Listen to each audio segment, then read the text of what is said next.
O Ministério do Essa Geração adverte: o período eleitoral é sempre carregado de fake news. E as fake news podem acabar com a democracia e te levar a escolher candidatos ruins. Ao persistir a dúvida, bons jornalistas devem ser consultados. E aí, Lulu, como é que tu tá? Preparada para a despedida dessa temporada do Essa Geração? Confesso que não, viu, Caio? Eu poderia ficar horas e horas, temporadas e temporadas, falando sobre quanto o jovem no Brasil não é levado a sério. Pois é, eu acho que a gente entrou em muitos temas que têm afetado a nossa galera desde a nossa infância, adolescência, até agora, né? Mas tá faltando umzinho só, que inclusive é a tua praia. É verdade, Caio. A gente é de uma geração que discute futebol, política, religião, família, educação. Então a gente não pode deixar de fazer um episódio que junte pelo menos alguns desses tópicos, né? É isso aí, galera. Hoje vamos falar sobre a tal defesa da família, uma pauta que também tá ligada à religião. Aliás, Lu, tu que é a nossa pastora e enciclopédia da cultura crente, segundo a sua bio no Twitter, diz aí, tu acha que a família tá sendo destruída? Bom, essa é a pergunta de milhões, Caio. E a resposta depende de quem pergunta. Tem gente que vai dizer que sim, que a ideologia de gênero, a esquerda, ou seja lá quem seja, quer destruir a família. Hoje a gente vai conversar com algumas pessoas para ver se isso se aplica. Mas antes, vamos pela última vez nessa temporada ao nosso querido contexto. Esse medo em torno da destruição da família tem muito a ver com o conceito de pânico moral. Essa ideia do sociólogo britânico Jock Young diz respeito à reação de um grupo de pessoas baseada na falsa percepção de que o comportamento de uma minoria ou uma subcultura representa uma ameaça para a sociedade. Ou seja, cria-se um medo generalizado em torno de alguma minoria ou algum grupo, podendo esse grupo ser os LGBT, os negros, os chineses, os comunistas. Um medo que não se sabe direito de quê, com várias teorias de conspiração ao redor, mentiras e muito preconceito.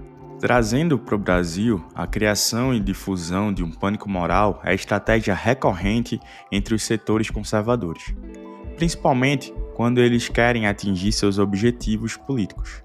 Mas vale dizer que em outras ocasiões, não necessariamente políticas, o pânico moral é também utilizado. Quem não se lembra do jogo da baleia azul e as conspirações em torno de alguns desenhos considerados do diabo? Tudo isso tem a ver com pânico moral.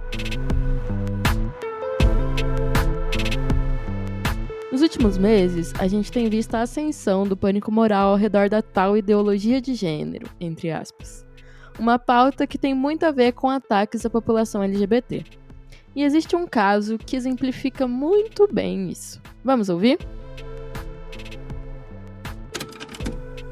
E tomei conhecimento do que estava acontecendo lá. Eles tinham acabado o 9º seminário LGBT infantil. Repito, 9º seminário LGBT infantil. E estavam discutindo ali, comemorando o lançamento de um material para combater a homofobia, que passou a ser conhecido como kit gay. Entre esse material, Boni, estava esse livro lá, Boni. Então, pai que tenha filho na sala agora, retire o filho da sala, para ele não ver isso aqui. Se bem que na biblioteca das escolas públicas tem. Olha só, não vou mostrar se as crianças não. Não, mas é um livro escolar, é para criança. É um livro para criança. Os pais não sabem que isso é na biblioteca. Temos uma regra, candidato, que eu estou relembrando com seus assessores. Os candidatos não mostram documentos, eles não mostram mas está aqui um livro, uma prova. Eu pediria ao senhor... Isso daqui... Não é, isso daqui candidato, fez... posso lhe Tudo dizer... Bem. Vou tirar o livro aqui. Não é respeitoso, Então, só legal. pode deixar o livro...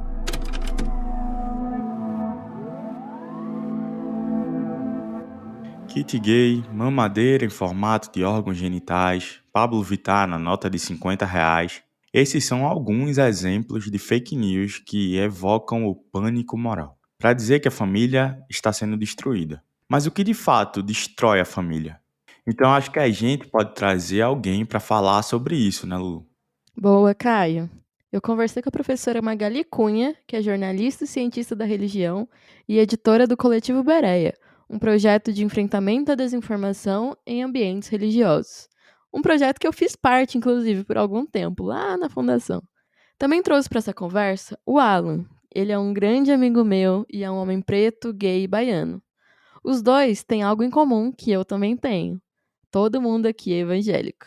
E é um pouco desse lugar que a gente vai trazer esse papo para vocês. Primeiro eu conversei com a Magali sobre como a desinformação circula em ambientes religiosos. Vamos ouvir? Bora lá. Então, a desinformação que circula em ambientes religiosos não é muito diferente daquilo que circula fora dos ambientes religiosos, porque tem como tom o convencimento pela emoção e não pela razão. Se fosse pela razão, muitas pessoas não acreditariam nas fake news, no conteúdo falso, enganoso que circula, por ter muitos absurdos, muitas coisas que não fazem sentido. Se as pessoas fossem parar para refletir, mas quem produz as fake news, a desinformação, sabe que não é assim que funciona. Funciona pela afetação, funciona por aquilo que mexe com a emoção, com os sentimentos.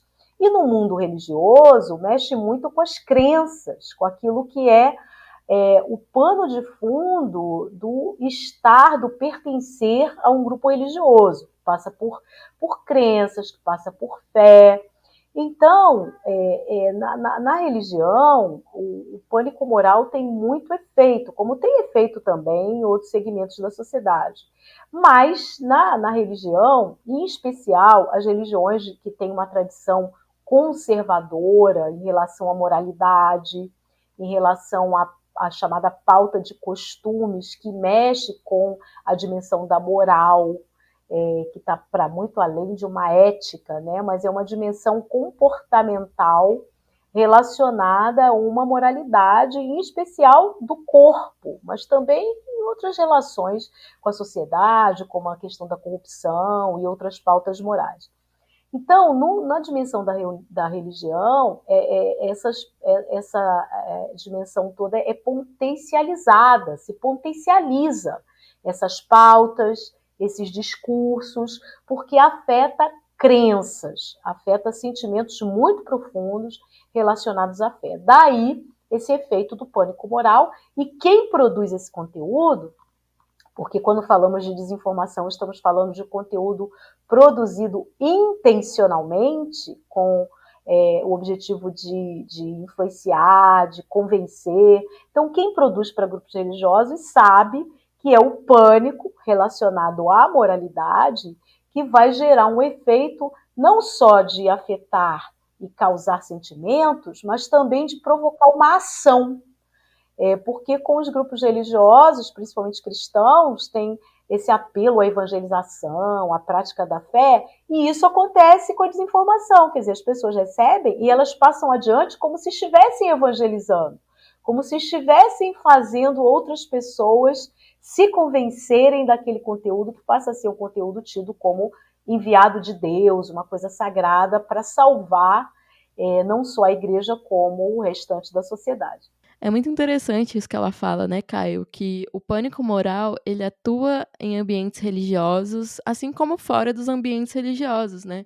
Eu acho que todo o Brasil tá fadado a cair nesse pânico moral. Você sente isso aí na sua realidade, você que não é crente? Com certeza. Tipo, uma das coisas que eu me lembro, assim, resgatando dos últimos tempos, vem de uma história, das histórias, na verdade, né, com Ubers. Eu não sei se tu já viu esse tipo de corrente no WhatsApp, que fala sobre o perigo de pegar um aplicativo, e aí tem um motorista X fazendo tal coisa, e tinha umas histórias, por exemplo, que diziam que eles ligavam o ar-condicionado e saía um gás que fazia a pessoa dormir, e você era raptada pela pessoa. Tudo isso vindo de uma ideia meio que, né, distorcida, assim, da falta de segurança da gente, da maldade das pessoas e etc, né? Você acaba saindo de casa desconfiado de todo mundo, né? De que todo mundo é mal e que você tá vulnerável nessa situação. Eu acho que é um pouco essa ideia fora da religião, né? Essa coisa de o mal ele está à espreita em todos os locais e alguma coisa vai ser feita, tem um plano maligno por trás de tudo para pegar a gente. E eu acho que assim, isso entra até em, sei lá, teorias da conspiração, no futebol. Saca? Para quem é mais novo, não vai saber, mas, por exemplo, na Copa de 98, eu era bem novinho nessa época, mas eu lembro, assim, tinha uma história de que a Copa foi comprada e por isso o Brasil perdeu e etc. E aí, tipo, você tem aí um exemplo claro que é essa história, tipo assim, se algo deu errado, foi diferente do que a minha realidade acreditava ser, né, o resultado certo e ideal, é sinal que tem alguma coisa, alguma conspiração, um plano maligno por trás. E a gente tá sempre nessa narrativa de bem contra o mal, né? É muito doido. E eu acho que isso é uma consequência da sensação de insegurança que a gente vive mesmo no nosso dia a dia. Mas eu acho que a gente tem que tratar esse problema, que é o problema da violência, por exemplo, do jeito certo, né? Demandando Uhum. políticas públicas, demandando medidas efetivas para a segurança pública, demandando educação, demandando saúde, que tudo tem a ver com isso, né? Não é através de mentira e construindo informações falsas que a gente vai resolver a situação. Inclusive, isso pode acarretar em problemas para outras pessoas, né? Alguns motoristas de aplicativo, por exemplo, sofreram grandes consequências por serem acusados de algo que eles não fizeram, né? Como portar gases, não sei o quê, sendo que era só álcool em gel. Não é isso, a gente sofre muito com esse pânico trazido também pela forma como a gente aprende a se comunicar nas redes, né? Não dá para culpar só as redes sociais por essa forma de comunicação que gera esses sentimentos de urgência, pânico e medo nas pessoas, porque eu acho que aí a gente entra até num outro debate, mas vem muito da televisão popular, né? Aquele horário da televisão que a gente sabe qual é ali na hora do almoço, final da manhã, que tem sempre aqueles jornais que a galera gosta de chamar de jornal pinga-sangue, que são sempre casos de violência, de policialísticos, né? Aquela coisa meio urgente, a sirene tocando já na abertura do programa, essa coisa meio tipo, a gente tá em perigo, a gente tá em perigo, temos que ficar em alerta. E aí isso desperta em todos os cenários da vida da gente essa necessidade de tá à espreita, né? De estar, na verdade, de estar atento ao mal que está à espreita, né? Uma doideira demais, muito louco. Receitas da Lu. A receita de hoje é especialmente para aqueles que, assim como eu, têm alguma religião. Eu quero falar sobre o voto de cajado. É esse o nome que a gente dá quando um líder religioso tenta impor aos membros o voto em um candidato ou candidata específico, usando do local de culto para fazer campanha política. Além de ser uma prática totalmente antiética e sinal de abuso religioso, o voto de cajado também é crime eleitoral. Então a dica é: não é porque o seu pastor, padre, pai de santo, guru ou qualquer outra liderança religiosa dá voz para um candidato no púlpito ou te obriga a votar em alguém que você é obrigado a votar nessa pessoa. Você tem livre-arbítrio para votar em quem você quiser. Você é livre para votar. O tempero especial para um voto crítico, seja qual for sua religião, é buscar candidatos que tenham um bom projeto de sociedade, com propostas concretas para os principais problemas do Brasil, como a fome, o desemprego, o racismo, a saúde, a educação. Pelo menos é assim que eu acredito e é assim que eu direciono a receita do meu voto. Posso ouvir um amém?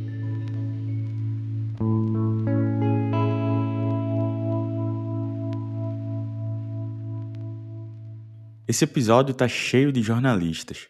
E para compor essa mesa, não pode faltar a nossa colega Marjorie, a nossa guru da comunicação, que vem dar seus pitacos sobre essa geração e fake news. Então, mais uma vez e pela última também, já que a gente tá se despedindo, chega aí, Marjorie. Essa mamadeira erótica, eu ainda fico de cara como muita gente acreditou, assim, como gente que eu conhecia veio falar isso comigo. Não, mas eu não posso votar em tal candidato, porque olha o que ele vai colocar nas escolas. E de você perceber como isso funciona, sabe? E aí a gente, falando de fake news geral, a gente percebe como as fake news, elas são atrativas. Como elas pegam a pessoa num ponto-chave, como elas mexem com o emocional. Então, uma coisa que é indiscutível para todo mundo é em relação à criança. A gente fornecer um espaço, um ambiente seguro para as crianças, né? E de a gente entender a escola como um ambiente sagrado para as crianças, né? De momento de aprendizagem, evolução, e de como a gente não... E que, assim, isso é discutido em todas assim, seja direita ou esquerda, e de como a criança ela deve ser protegida, né? Em questão da ausência de sexualização, de você não sexualizar a criança de forma precoce. A partir do momento que você coloca uma madeira erótica como um elemento que vai ser dado para as crianças e associa isso a um candidato, você está demonizando toda uma parcela de pessoas que acreditam naquele candidato, né? Porque olha o que eles querem fazer com as nossas crianças. Então você pega pelo demônio interior de cada pessoa mesmo. Eu fico chocada, assim, eu fico rindo, porque eu não sei como é que a gente pode cair nesse tipo de notícia, sabe?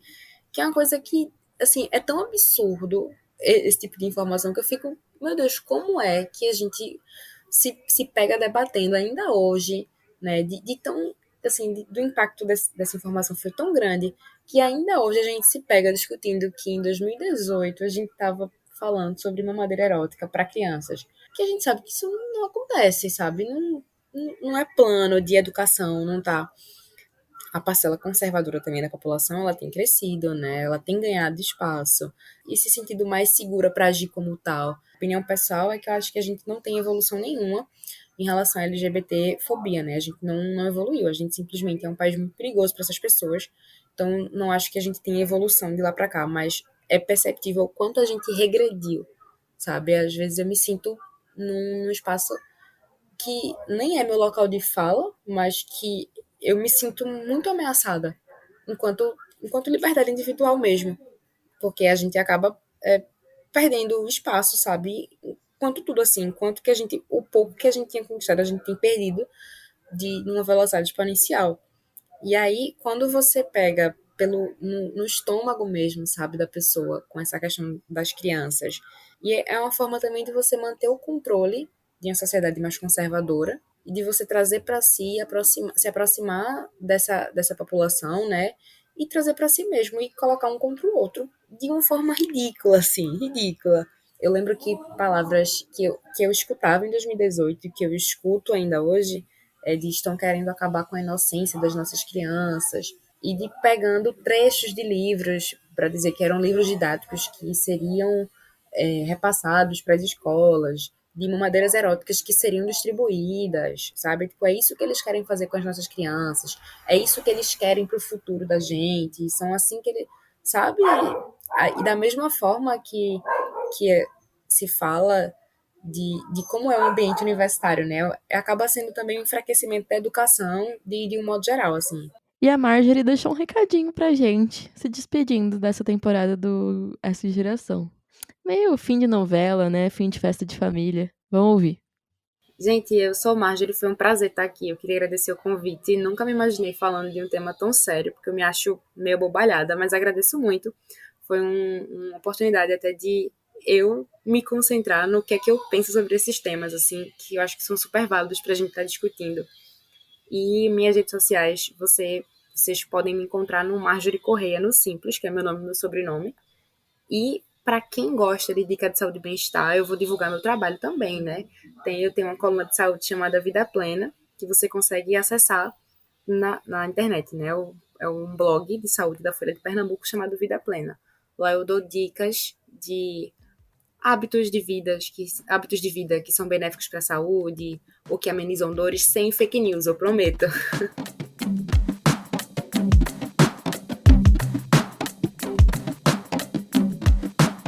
Mas agora que eu tô parando pra pensar naquele amigo que tu apresentou lá no início, Alan, né?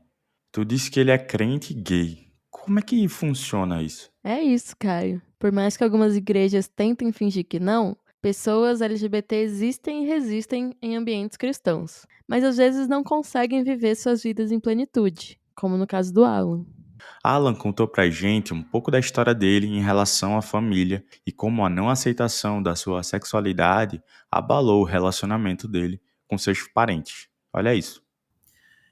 Eu lembro, né, de momentos muito específicos, assim, e aí eu quero trazer esse relato porque a gente que sofre, a gente costuma se melindrar. A gente não quer expor as pessoas da família, a gente não quer parecer persona não grata, né? E a gente deixa em silêncio tudo o que a gente sofre. Mas a verdade é que existe um poder quando a gente testemunha o que a gente sofre. Porque outras pessoas que passaram pelo mesmo se identificam. E outras pessoas que violentam e que agridem, elas têm a chance de refletir e fazer uma mudança de curso. E é com essa esperança que eu quero fazer esse relato agora. Eu lembro em 2017, quando eu comuniquei a minha sexualidade para os meus pais, coisa que eles, sim, já percebiam e sabiam, e durante toda a minha vida eu faço uma reflexão e eu percebo os meus pais fazendo vários movimentos para tentar conter isso em mim, né? Desde tentar fazer retaliações, assim, na maneira como eu agia, para falar, não fala assim, fala de outra forma, anda de outro jeito, para de dançar, porque eu sempre dancei. Eles, quando eu comuniquei minha sexualidade, parecia que eu estava falando uma coisa que era muito nova. Eu lembro de meu pai avançar contra mim, me enforcando, né, com as mãos no meu pescoço. Eu lembro de minha mãe chorando muito, dizendo que a gente precisava fazer campanhas de oração e outros tipos de voto com Deus, coisa que ela não sabia, mas eu tinha feito isso a minha vida inteira, em silêncio, sozinho. Eu lembro do meu pai falar que iria orar para Deus me matar. E de meu pai entrar no quarto e começar a fazer uma oração em voz alta para que Deus me matasse. E eu lembro do meu pai falar para mim que faria o meu funeral com o maior prazer.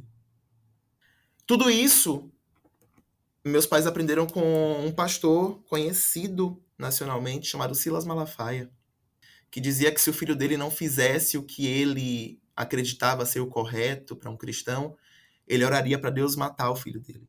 Meus pais aprenderam isso. Eu lembro que naquele dia eu vivenciei a primeira noite que eu não dormi, porque eu tive medo do meu pai me matar. Tive muito medo do meu próprio pai me matar naquele dia. E depois disso, eu continuei passando por uma sucessão de violências, sabe? Muito forte, né? E aí a gente repete a pergunta: o que tem destruído as famílias? E aí existe a outra dimensão, em cima da pergunta da Luciana, que é a destruição social da família.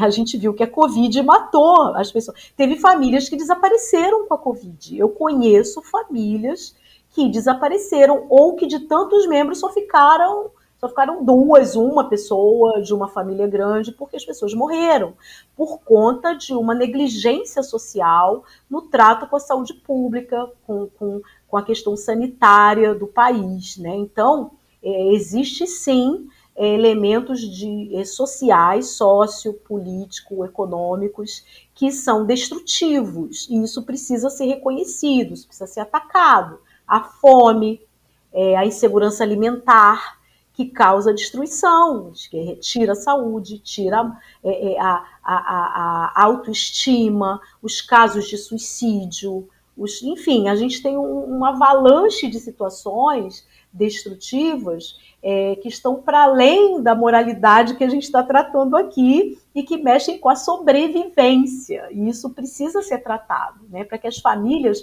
tenham não só o que comer, não só o que sobreviver, mas que tenham lazer, que possam ser felizes, né? Que tenham chance de viver a vida na sua plenitude. Isso também é muito importante. Esse ideal de família tradicional, esse ideal de família perfeita, eu acredito que não se aplica a família nenhuma. Nós temos um grande problema em admitir que temos falhas. Temos um grande problema em admitir que nossas famílias não são como a gente posta no Instagram, no Facebook, no WhatsApp, sabe? E se a gente fizesse esse movimento de primeiro olhar e admitir, a gente conseguiria fazer um movimento de também reparar os erros. Grupo do WhatsApp da família eu não faço parte, porque eu não sou uma presença bem-vinda. Bom, eu tenho muita vontade de um dia conseguir ter a minha família de volta, sabe? Mas eu não sei, assim, parece que o ódio e que todo esse movimento, assim, de desinformação são tão mais fortes. Eu não sei, eu sinto que as pessoas odeiam em nome do amor. E é muito estranho isso, muito contraditório.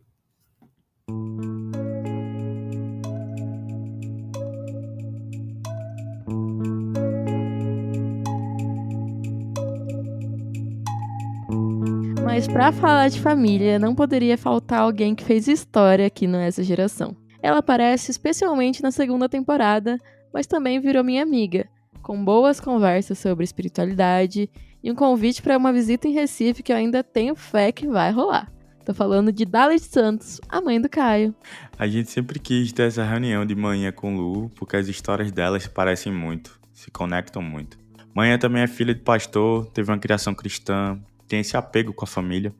Mas essa história completa eu conto em outro podcast, o Raízes. O que importa aqui é que esse encontro finalmente aconteceu e foi muito bonito.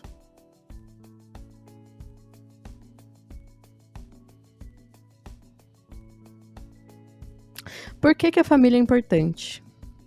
Para mim, família é origem, é ancestralidade. Família é importante porque é o primeiro núcleo que a gente convive, né? É o primeiro estar, né, no mundo, né? Desde que a gente nasce, abre os olhos ao mundo, né? É o primeiro contato que a gente tem, é o primeiro núcleo social que a gente participa.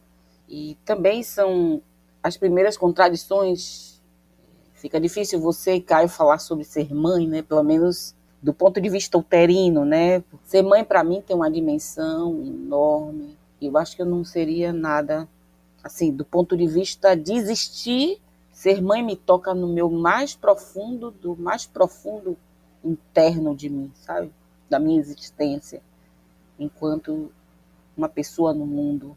É muito profunda essa energia de ser mãe, de alimentar, de guardar a vida em mim. É muito forte, é muito profundo. Acho bonito o meu casamento, né, como foi o de Caio nessa geração, né? Ele traz, né, o casamento, a gente fala coisas, né? Meu casamento também foi muito bonito, mas ser mãe é uma dimensão muito profunda. Então, acho que para mim, ser mãe, ter família é de uma importância vital. E Caio tem um outro podcast que é o Raízes, que fala só sobre a raiz da família de vocês, né? E fala sobre ancestralidade, principalmente, e vai traçando essa grande árvore, inclusive literal. E queria que vocês contassem um pouco sobre essa importância da família para além do sentido, né? Família nuclear, a família enquanto ancestralidade também. Assim, falar de família, na minha visão, se tornou uma coisa muito, muito menos altruísta do que parece. Foi o melhor jeito de eu entender quem eu sou, o que eu poderia ser, as coisas que eu gosto e o que eu não gosto da minha personalidade, sem executar isso, sabe? Sem, tipo, foi uma forma de encontrar essas respostas passando por essas histórias, assim. Então, tanto na temporada dessa geração, que eu tive que mexer com um episódio muito específico, assim, da minha vida, que trata de diferenças de pessoas que são referências para mim, quanto no Raízes, eu tive essa oportunidade mesmo de lidar com os lados da minha personalidade, da minha ancestralidade e coisas que me formam como ser humano, tanto bom quanto ruim, o que eu gosto, o que eu não gosto, sabe? Acaba se tornando uma oportunidade de buscar essa cura. O terceiro episódio da minha temporada é exatamente esse o título, Essa Geração que Cura as Próprias Dores. E eu acho que o primeiro passo, assim, que resolveria muita coisa do que tem acontecido no mundo vem de tentar curar essas dores, que a gente às vezes não entende. E eu acho que todo mundo dentro de uma família passa por esse processo de sentir coisas que não consegue entender em relação às relações, com perdão aí da repetição, nas relações familiares, né? E aí eu acho que a gente faz esse movimento de se abrir, a gente está se ajudando, mas a gente está dando um exemplo para as pessoas, incentivando, de certa maneira, as pessoas traçarem esse caminho também, seguirem por esse percurso.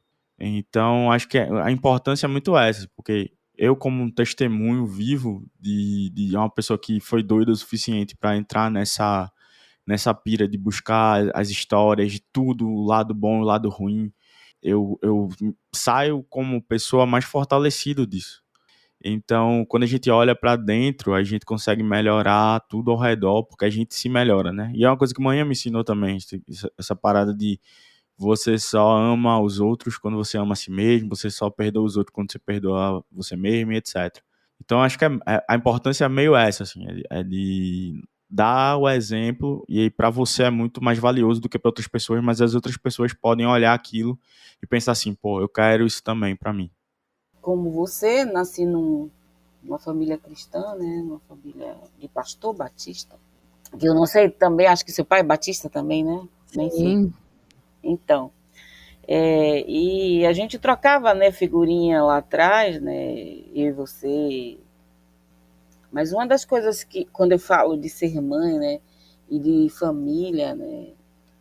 Me vem coisas do humano de Jesus que me toca profundamente, né? Já trazendo um pouco para a sua praia, né?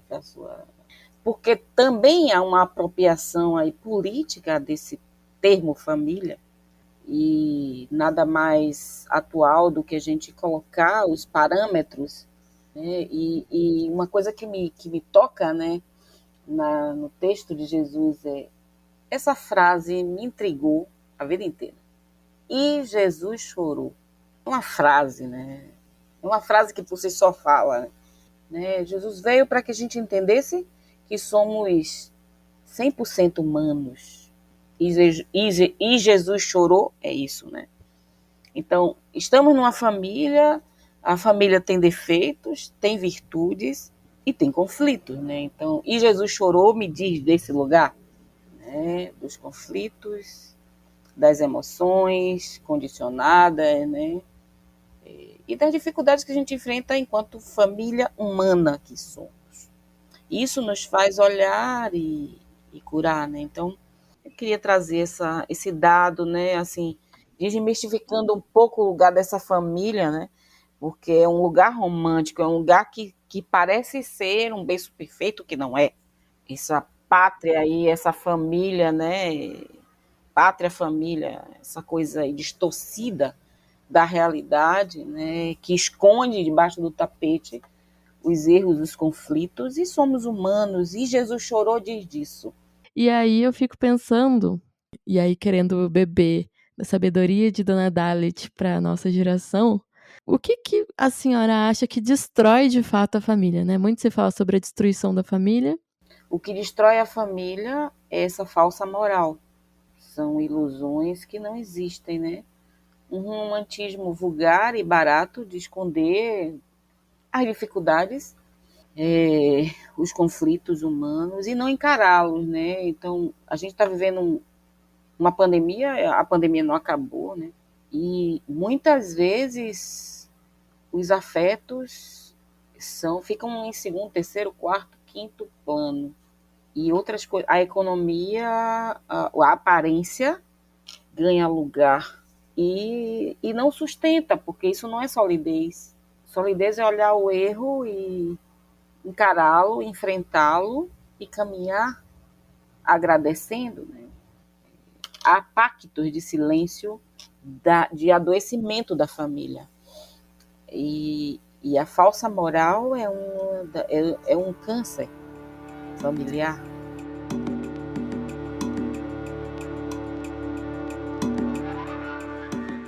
Lulu, sabe que eu sinto como se tu já fosse da minha família, né? Ai, amiga, eu também, sabia?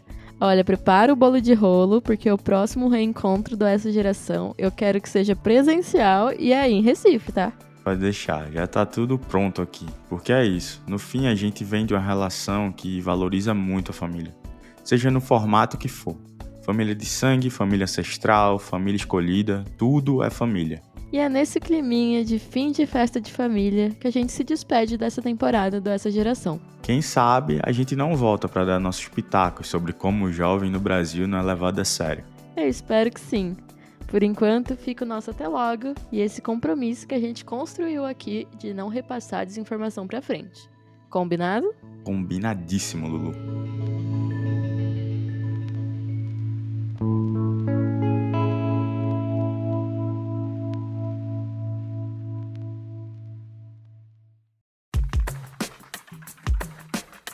Essa Geração é um podcast da Fundação TID Setúbal, e essa temporada é produzida pela Griot Podcasts. Nossa editora é a Bianca Ratti, e o antropólogo que construiu as pesquisas nessa temporada se chama Luiz Paulo Santana. A coordenação geral do projeto é tocada pela Fernanda Nobre, lá da TID Setúbal. Muito obrigada! A identidade visual é conduzida pela Gaia Vieira, que toca a parte digital em conjunto com a Mauri Eugênio Júnior e Stephanie Domênica. Valeu, galera!